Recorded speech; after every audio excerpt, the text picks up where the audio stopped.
श्रीमद् वाल्मीकि रामायण, उसमें पहला बालकांड, उसमें 60वां सर्ग। विश्वामित्र का ऋषियों से त्रिशंकु का यज्ञ कराने के लिए अनुरोध। ऋषियों द्वारा यज्ञ का आरंभ। त्रिशंकु का शरीर स्वर्गमन इंद्र द्वारा स्वर्ग से उनके गिराए जाने पर क्षुब्ध हुए विश्वामित्र का नूतन देवसर्ग के लिए उद्योग। फिर देवताओं के अनुरोध से उनका इस कार्य से विरत होना।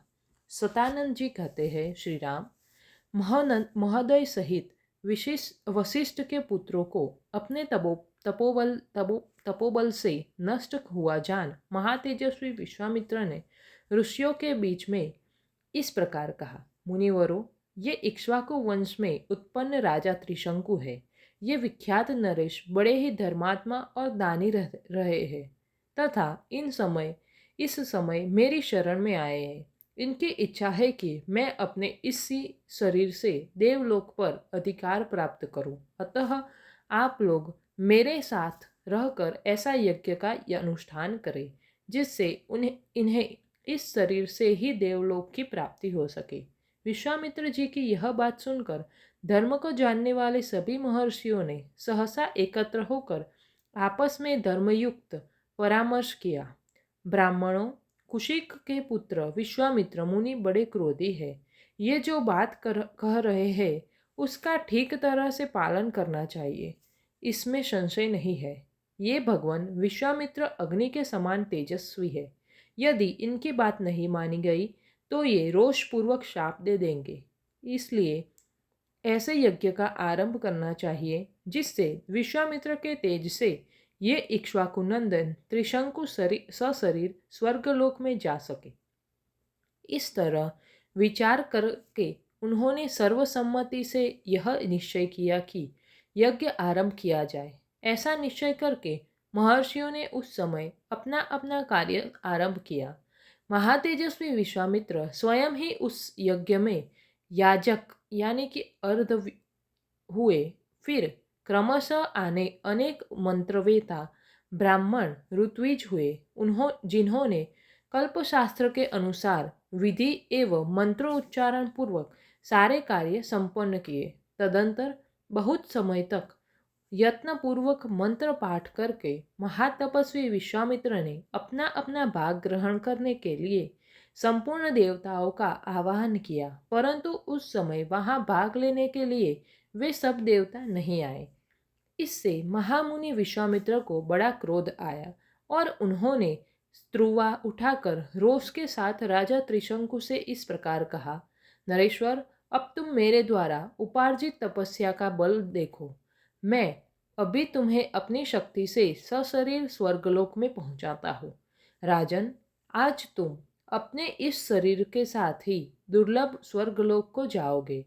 नरेश्वर, यदि मैंने तपस्या का कुछ भी फल प्राप्त किया है तो उसके प्रभाव से तुम सशरीर स्वर्गलोक को जाओ।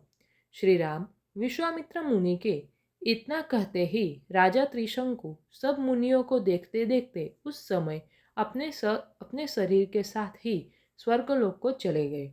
त्रिशंकु को स्वर्गलोक के में पहुंचा हुआ देख समस्त देवताओं के साथ पाकशासन इंद्र ने उनसे इस प्रकार कहा। मूर्ख त्रिशंकु, तू फिर यहाँ से लौट जा। तेरे लिए स्वर्ग में स्थान नहीं है। तू गुरु के शाप से नष्ट हो चुका है, अतः नीचे मुंह किए पुनः पृथ्वी पर गिर जा। इंद्र के इतना कहते ही राजा त्रिशंकु तपोधन विश्वामित्र को पुकार कर त्राही त्राही की रट लगाते हुए पुनः स्वर्ग से नीचे गिरे। चीखते चिल्लाते हुए त्रिशंकु की वह करुण पुकार सुनकर कौशिक मुनि को बड़ा क्रोध हुआ। वे त्रिशंकु से बोले, राजन, वही ठहर जा, वही ठहर जा। उनके ऐसा कहने पर त्रिशंकु बीच में ही लटके रह गए। तत्पश्चात तेजस्वी विश्वामित्र ने ऋषि मंडली के बीच दूसरे प्रजापति के समान दक्षिण मार्ग के लिए नए सप्तर्षियों की संतुष्टि की तथा क्रोध से भरकर उन्होंने नवीन नक्षत्रों का भी निर्माण कर डाला। वे महायशस्वी मुनि क्रोध से कलुषित हो दक्षिण दिशा में ऋषि मंडली के बीच नूतन नक्षत्रमालाओं की सृष्टि करके यह विचार करने लगे कि मैं दूसरे इंद्र की सृष्टि करूंगा अथवा मेरे द्वारा रचित स्वर्गलोक बिना इंद्र के ही रहेगा।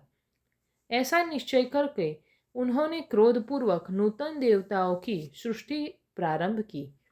इससे समस्त देवता, असुर और ऋषि समुदाय बहुत घबराए और सभी वहां आकर महात्मा विश्वामित्र से विनयपूर्वक बोले, महाभाग, ये राजा त्रिशंकु गुरु के शाप से अपना पुण्य नष्ट करके चांडाल हो गए हैं। अतः तपोधन ये शरीर स्वर्ग में जाने के कदापि अधिकारी नहीं है।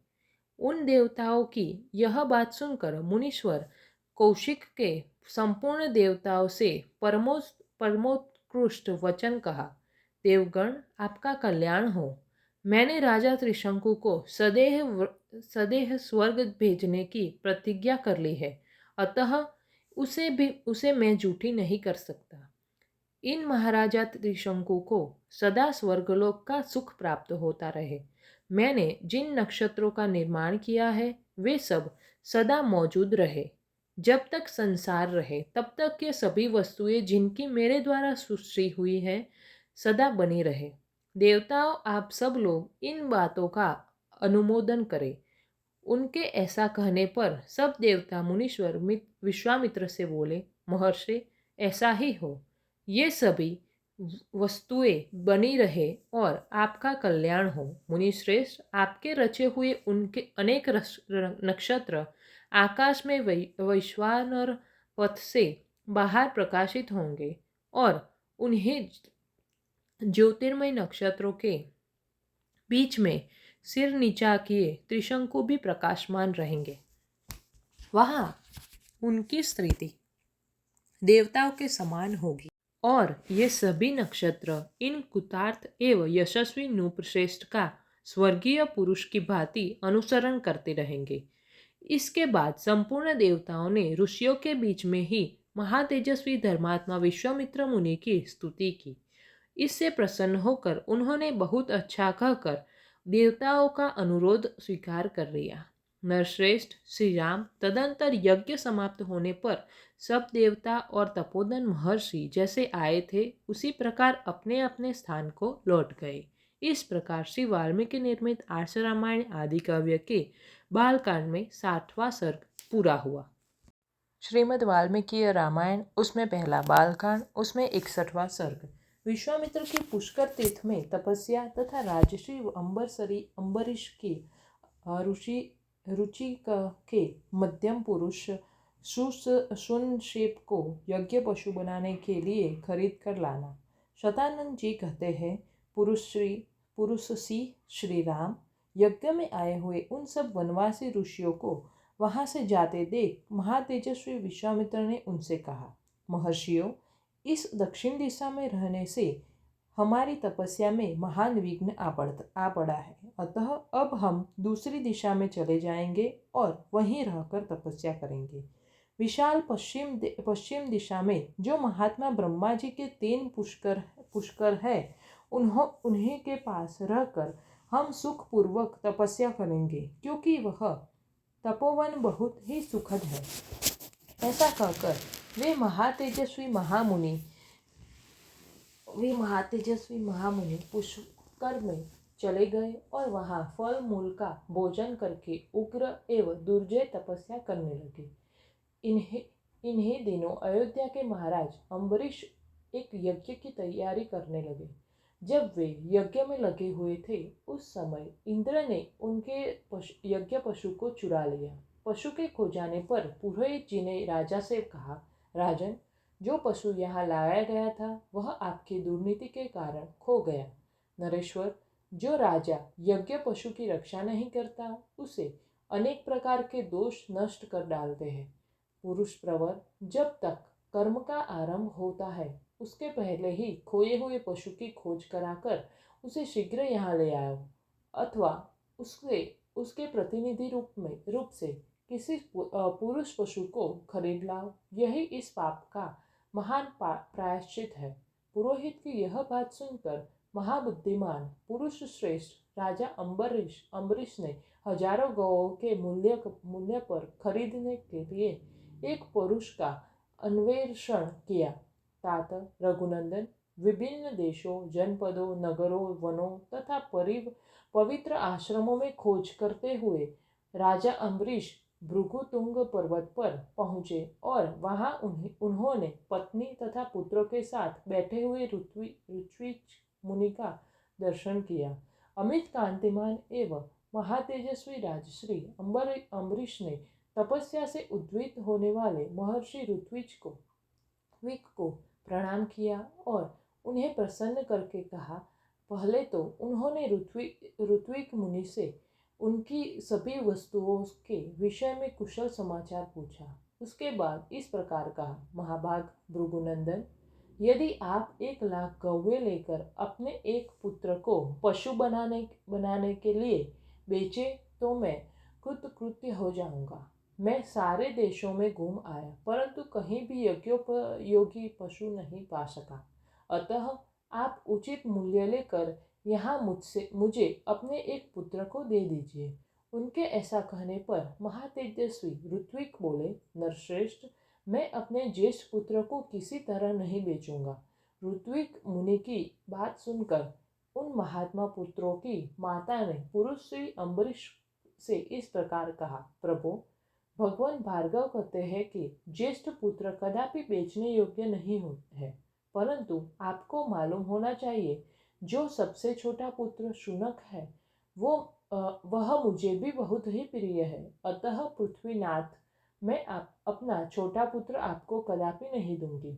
नरश्रेष्ठ, प्रायः जेठे पुत्र पिताओं को प्रिय होते हैं और छोटे पुत्र माताओं को, अतः मैं अपने कनिष्ठ पुत्र को अवश्य रक्षा करूंगी।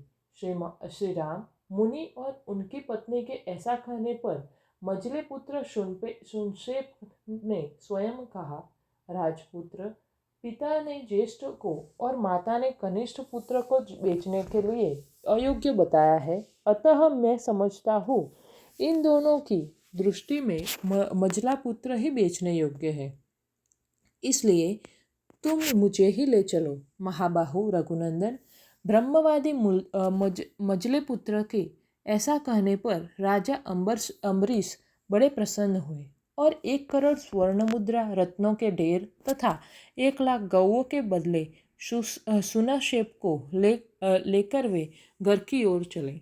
महातेजस्वी महायशस्वी राजश्री अम्बरीश सुनशेप को रथ पर बिठाकर बड़ी उतावली के साथ तीव्र गति से चले। इस प्रकार श्री वाल्मीकि निर्मित आर्ष रामायण आदि काव्य के बालकांड में 61वां सर्ग पूरा हुआ।